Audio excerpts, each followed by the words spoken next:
Misteri Manekin Rambut Merah.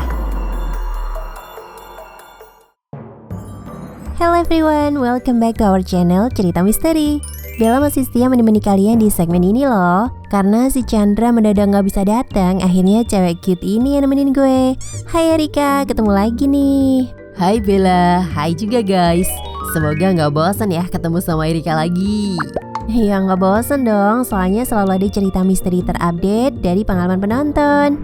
Di segmen kali ini kita dapat pengalaman horor dari karyawati toko. Penasaran kan?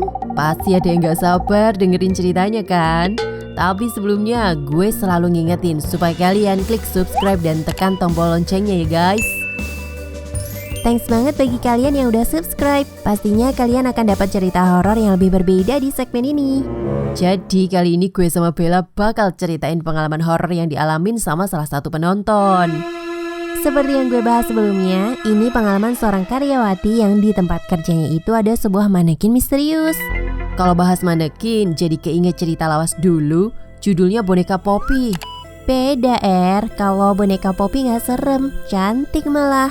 Oke deh, sekarang kita langsung ceritakan pengalaman dari airinhayunik@gmail.com. Itu kayaknya pengalaman dia sendiri deh. Memang bener Ceritanya bermula saat di tempat toko Airin bekerja ini ketambahan manekin baru berambut merah. Awalnya Airin sama sekali gak ngerasa ada yang aneh. Sampai suatu malam, saat Airin lagi shift malam, dia ngerasa ada sesuatu yang gak beres dari manekin baru itu. Airin ngerasa kalau manekin itu bergerak sendiri. Airin langsung tegang dong, apalagi waktu itu di sudut toko gak ada siapa-siapa. Airin sampai mikir, pasti ada yang ngerjain gue nih.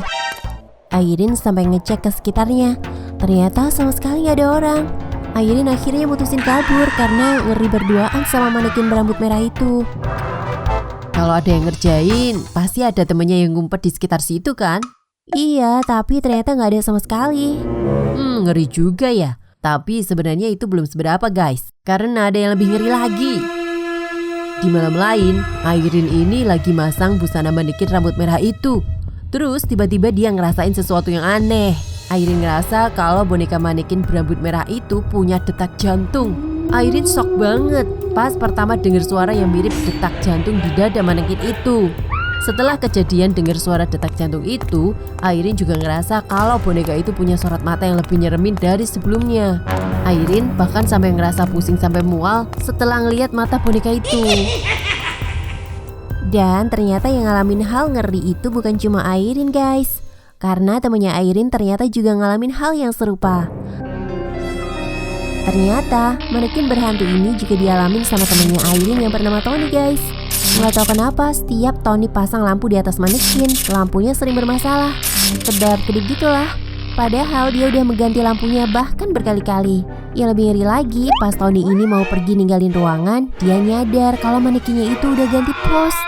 Wah, gila sih. Gara-gara sebiji manekin, semua karyawan di toko jadi ngerasa diteror. Gak cuma karyawan, Bel. Oh iya sih, pengunjung juga. Kalau yang gue baca dari pengalaman Airin, lantai 2 jadi makin sepi pengunjung. Ya mungkin aja si manekin ini ngeluarin aura negatif sama para customer toko. Aura negatif yang bikin mual pusing kayak yang terjadi sama Airin ya? Iya, mungkin loh ya. Kok kita mendadak jadi paranormal gini ya? Menerka aura-aura negatif. Dan karena banyak hal yang gak wajar itu, para karyawan di tempat Airin kerja mutusin buat buang manekin itu. Ngeri banget. Gue gak bisa bayangin kalau jadi Airin, pasti auto resign. Sejak bonekanya dibuang, banyak isu-isu yang bilang kalau manekin ini dulunya dipakai buat penglaris di toko, Bel. Toko lain kayaknya ya. Kalau di toko sebelumnya jadi penglaris, di toko si Airin kenapa semakin sepi? Kurang tahu ya kalau itu. Tapi dari cerita Airin ini gue pernah dengar kalau patung, lukisan atau apapun yang dibuat manusia mirip makhluk bakal dihuni sama jin. Iya sih, gue pernah baca di buku agama juga seperti itu. Dan buat kalian nih, jangan sampai menyekutukan Tuhan, salah satunya percaya sama benda mati. Nah, baru aja gue mau bilang gitu. Halah, lu ikut-ikutan aja, Gak ngikut, cuma kopas. Oke guys, kayaknya sampai sini dulu perjumpaan kita dalam acara Cerita Misteri. Buat kalian yang punya pengalaman horor dan mencekam kayak cerita Airin, kirimin aja cerita kalian ke kita dengan cara email langsung ke kastalisentra@gmail.com. Thanks ya guys bagi yang udah nonton video kita sampai kelar. Oh iya, jangan lupa klik jempol dan share ke sosmedmu yang lainnya ya guys. Sekian dulu perjumpaan kita, sampai jumpa di video berikutnya. See you next time.